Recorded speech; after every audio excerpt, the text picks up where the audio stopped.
How am I going to grow? How am I going to try to do it differently? Yeah. Instead of pointing the finger out, how about these ones pointing back at me? How can I change? How can I change my approach? How can I change my reaction to what's happening around me? So the conscious leader always looks back to themselves to say, how can I do it better? So that's the difference. And how we get there is we start to unpack things. The first step, which is hard, is... Hello. Welcome to another Knowledge Bomb episode of Lead to Greatness, where we believe in helping others reach their greatest potential and together change the world. Today on Lead to Greatness, we have best-selling author Diane Taylor. And if this is your first time, don't forget to subscribe. Hit that like button, hit the notification bell so you won't miss any of these amazing episodes. And if you're on iTunes, go ahead and rate the podcast and leave a review. That helps get the word out to great leaders and entrepreneurs like yourself. Please help me welcome Diane with Becoming a Conscious Leader.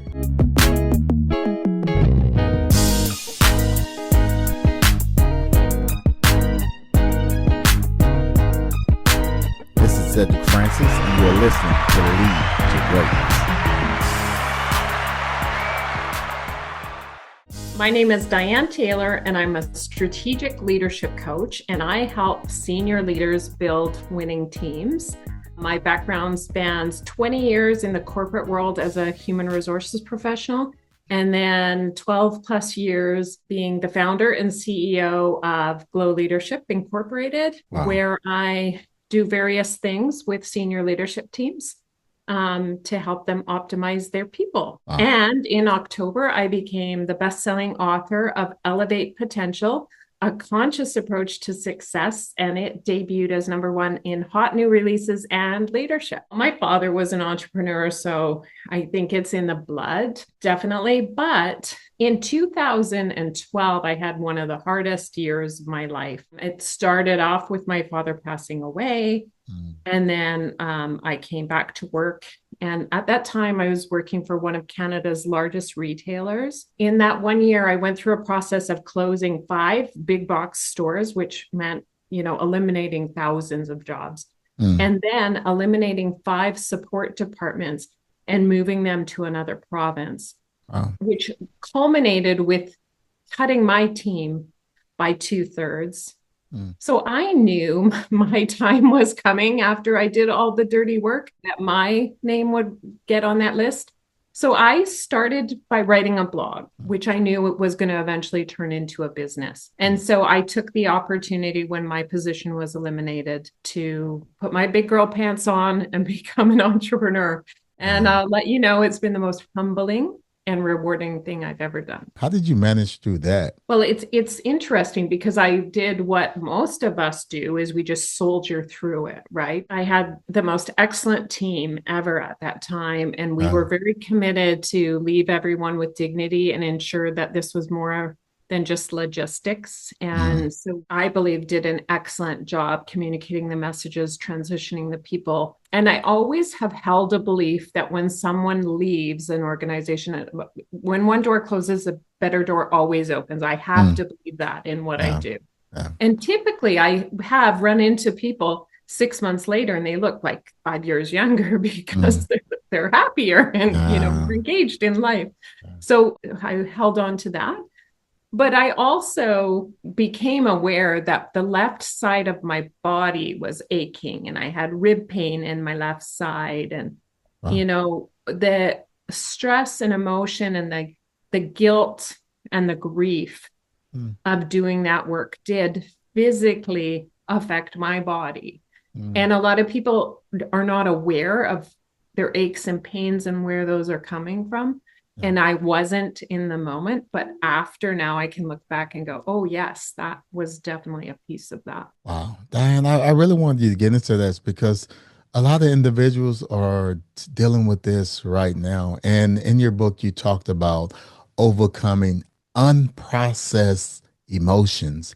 So I want you to kind of walk us through, I guess, all the study and the research that you've done on that, looking back in hindsight, what was going on and what should the listeners, someone right now going through that, what should they do? Well, we're very good nowadays of understanding that what we put in our body, what we eat, Mm. what we consume in terms of eating, how it affects our body.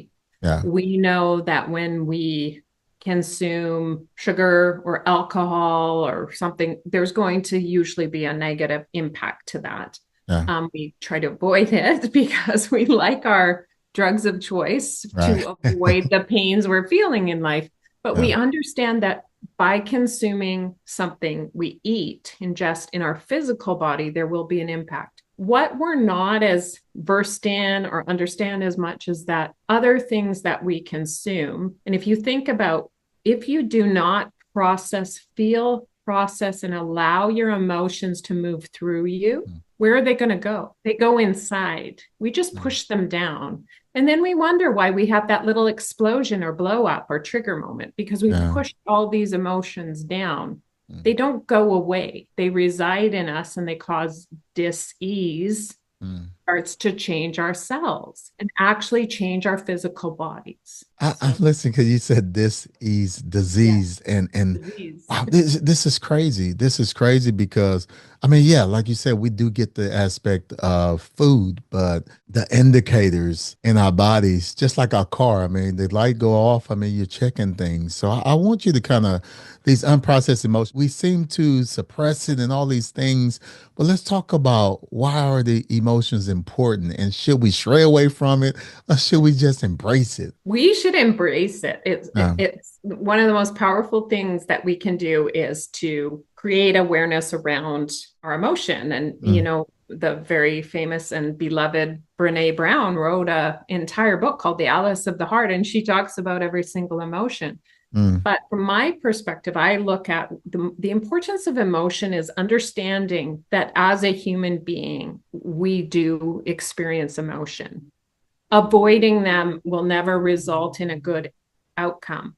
If we understand that we have low vibration emotions like shame, guilt, grief, fear, which right now in the world, what are we all experiencing as we look at our TVs and consume that news channel?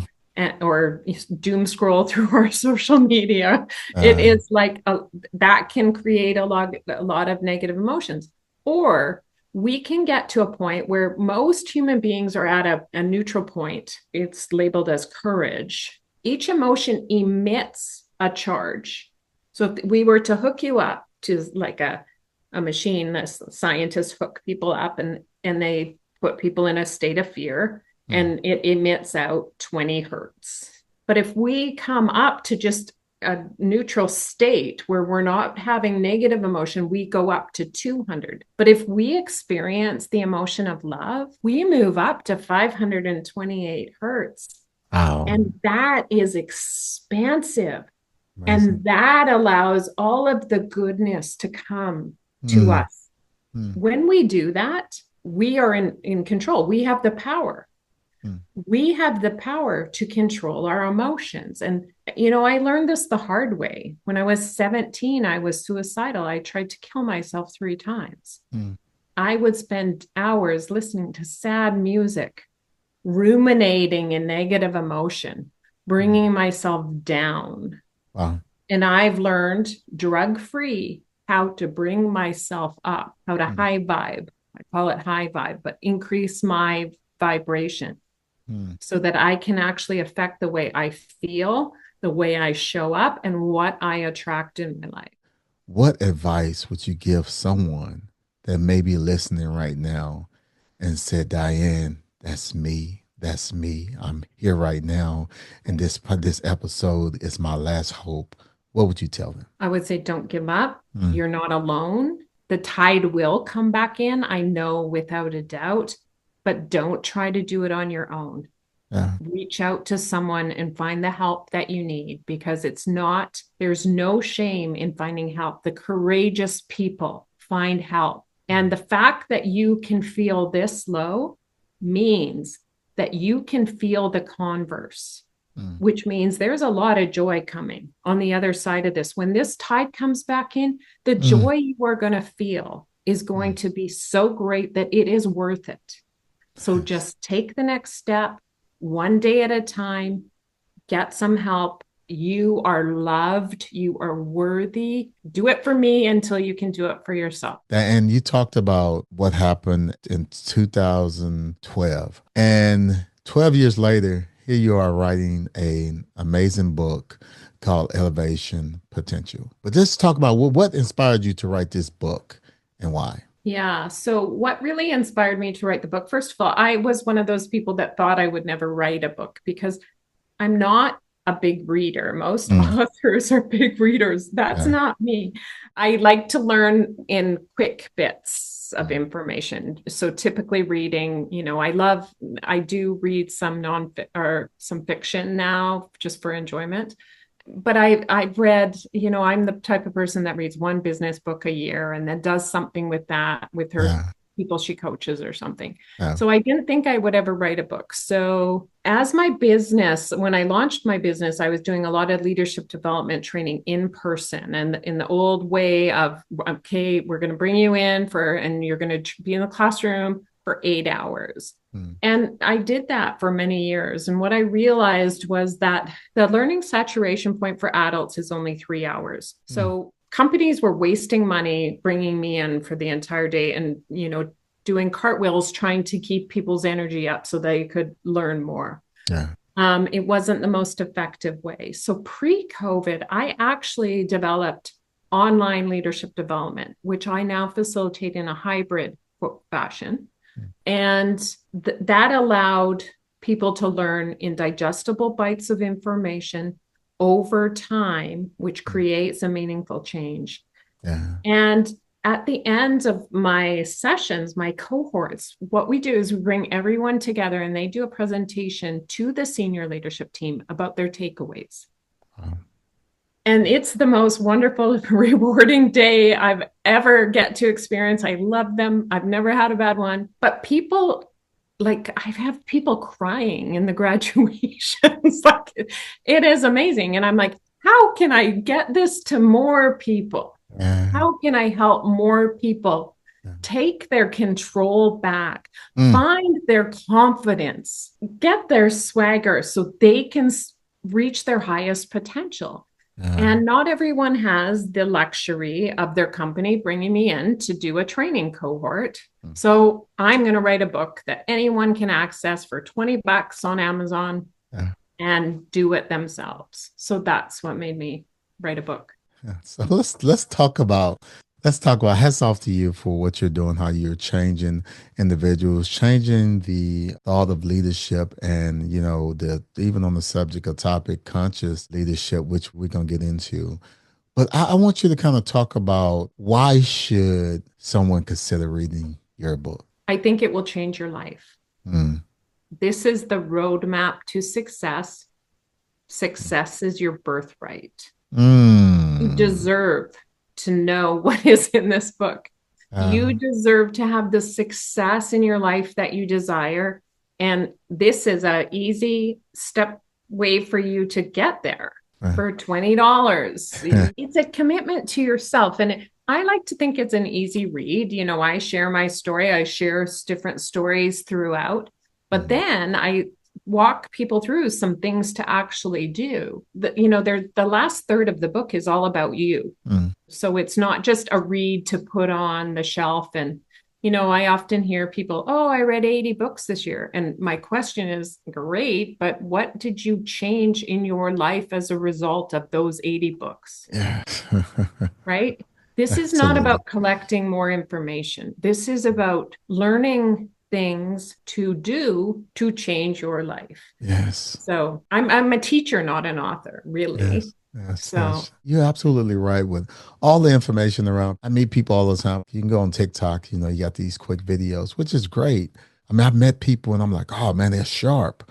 But then you start watching, it's like a knowledge without application is meaningless because people get all this knowledge but don't do anything with it. Sounds smart, but not living smart, impressing people, but not making impact. And so, I mean, what you're saying is so amazing. Something you just talked about and we were talking about was the collection of knowledge. And, in my book, there is a chapter called The Unconscious Leader. And it goes through the behaviors of the unconscious leader. And all of us have had a bad supervisor or leader in our time. And we're like, we can read and go, oh, yeah, that reminds me of so and so. One of those descriptors is called the dreamer. That's that person that reads everything, and whatever they're reading this week, they're talking about like it's the best thing around. And then next week they read a different book and they're talking about something completely different. And they sound very inspirational, but they don't act. They struggle to act. So I break down sort of what are some unconscious leadership behaviors. And then I have a chapter called The Conscious Leader. And we break down some of what are the conscious leadership behaviors, so that you can sort of say, am I doing these? Do I have any of these? And trust me, Cedric, we all have unconscious leadership behaviors. From my theory is it's based on our formative wounds that are now typically in our subconscious mind, but are being triggered and making us show up weird, that prevent us from getting buy-in, prevent us from having influence, and prevent us from creating the success we desire. I love this. Speaking of unconscious leadership and conscious leadership, how do we become a conscious leader? What are some of the steps we need to take? So the definition that I use, what is conscious versus unconscious? So the unconscious is life is happening to me. Things are terrible. It's happening to me. I can't get ahead because everything's happening. Life is happening to me. That's the unconscious human. The conscious human says life is happening for me. Life is hard. That's the life experience. Buckle up. Just is that way. But what am I going to learn? How am I going to change? How am I going to grow? How am I going to try to do it differently? Instead of pointing the finger out, how about these ones pointing back at me? How can I change? How can I change my approach? How can I change my reaction to what's happening around me? So the conscious leader always looks back to themselves to say, how can I do it better? So that's the difference. And how we get there is we start to unpack things. The first step, which is hard, is creating space by letting go. And us human beings struggle to let go. We hold on to stuff physically in our physical, thoughts in our mental capacity, emotions. There's a lot of stuck. Like I say, we push them down, right? Just like, if your closet is full, or what does your desk look like? Also, they say what's in your brain. If you have so much stuff in your brain, that will show on your face. So if for the vain people like me, let that stuff go so you can let those wrinkles go. And then that impacts the spiritual as well. So the first step towards creating consciousness is figuring out what to let go. And in my book, I give examples of things you can do in the physical, mental, emotional, and spiritual to let go. And so one example that if you want to do something that's going to make you feel better right now is this weekend, go to your closet and clean it out. This is base level in the physical realm. If there are things in your closet that you have not worn in the last year, let it go. Oh, man. The skinny jeans, if you get that skinny again, you deserve to buy yourself a new pair of jeans. Oh, man. But when we let go, I like to give my donations away. Some people, your clothes are fabulous, sell them at a store. But for me, I like to call up in Canada, we have something called Big Brothers, where they come and take, and then they recycle, and then the money goes to a charity. So when we give, we receive. But we need to create the space by letting go to receive goodness into our lives. So that's where we start.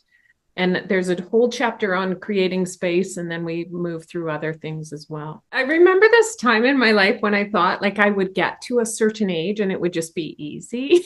I remember believing that. And that's the challenge with social media. We only present our beautifully curated lives. Like, I'm not posting on my Facebook page when I stepped on the scale this morning and the number made me feel sick. Don't post that. You're right. We try to show up as polished, high achieving people, but it's again, it's an avoidance technique. Let me Oh, put this foundation. It's like a makeup, right? yeah. It's being They even got avoidant. filters. They even got filters to help you. Yeah, Yeah, yeah, exactly. yeah. So the thing is, it's good to be positive, but Yeah. we also have to look at our low vibration emotions Mm. and not avoid them, because if we avoid them, they're going to create that disease. They're not going to go away. No Just, amount of positivity, it can shift your vibration and make you feel good, but it's still going to be there unresolved and it's going to show up. So you're here, you are looking all beautiful on social media, and you go somewhere and someone triggers you, and then you have a meltdown. yeah. And all that work you did creating this perfect persona is out the window. Yeah. So I think the other challenge with the toxic positivity is it leaves people feeling alone. Mm. People feel a lot of shame, and that, that's one of the low vibration feelings. People feel alone, that they're the only one in the world that feels sad. Mm. You're the only one in the world that feels afraid and uncertain about what's happening. But if we can just sit in those feelings and let them pass, feel them, acknowledge them, heal them, and let them go. Something that really bothers me, and maybe I'm going to write a second book about this, is stop fighting. We fight everything. Yeah. Put the sword down. Wow. Fight cancer. Well, don't fight it. Learn from it and let it go. Yes. When we Wow. fight something, someone's going to lose. Mm. Why does someone have to lose? Why do we have to be in a battle constantly? Put the sword down, learn, process, Jeez. let it go. Knowledge. Bomb. This is so great. I want to, because there's leaders listening now, and from a corporate perspective, the conscious leadership. What are some of the benefits for individuals taking this approach and saying, you know what, this makes sense. Let me do this. But how can I apply this to my team, or how can I apply this to my organization? So, first of all, by becoming a more conscious leader, your team is just going to become more aligned, and it's going to seem like you didn't do anything. It just becomes Automatically, a right? lot easier. Yeah. You're not forcing outcomes anymore. You're not getting to a place of Eeh. exhaustion and burnout because Yes. you're forcing every outcome. You're Yeah. just being. And people, when you're in a state of just being, people Jesus. want to be with you. They want to be on your team. They want to win with Yeah. you, Yeah. right? So that's going to just be easier. But then as a leader, one of the things that conscious leaders do is they develop those underneath them. Mm. They replace themselves. Yeah. They make sure they can go on vacation and things don't fall apart. Yeah. The unconscious leader says, "Oh, I can't go on vacation. This company can't survive without my presence." Yeah. Insecurity. Yeah. So, definitely always develop those underneath you, and as a team and as individuals, and really understanding that each one of them is unique. Mm. We don't have the luxury of running our business with robots. We have humans, and they're very special. They Yeah. all have a unique fingerprint. Yeah. If you treat them like robots, you're not going to get the results you want. Yeah. I think the greatest thing is my self-worth has increased. And as a result, like when I work with senior leaders, they trust me. Mm. They listen to me. They'll phone me before they have a conversation or they need to run something by me. So 30 years, 20 years ago, I don't think I had the same level of respect or trust from Yeah. senior leaders that I do now. And because now I'm self-employed, I get to work with many different companies. So I get to work with the founder or the owner or the CEO of several different organizations as opposed to just one. Yeah. So having that access to these really outstanding humans that Yeah. really dream big Yeah. and shoot for the stars, they inspire me. As our vibration increases, like that opens Yeah. us up to all these opportunities flowing in. Yeah. So when we get to out of the fear, out of the shame, out of the low vibration, and we come to a point of self-love, Yeah. and self-value. This is an important word, self-value, Mm. because when we think about money, we want to earn more money. How do you get more money? You add more value, not by developing a new different package this week and going Right. here and trying to have a more valuable package. It's Yeah. when you trust your own gifts, and we all have unique superpowers. Yeah. There's Mm. an audience, whatever your superpowers are, there's someone out there that needs that. Yeah. Right. And when you step up and claim that and value that in yourself, it's going to like emit out to the people that need you to find you. Yes. So when we don't do the work on ourselves, when we don't learn how to love ourselves, when we don't learn how to value ourselves, we are stopping ourselves from helping the people that need us. Yeah. This is so good. What is something you're currently working on, something you heard, something you read, that's something that you say, you know what, this is the area. And how do you constantly find those areas, like the next thing, like, okay, what's next?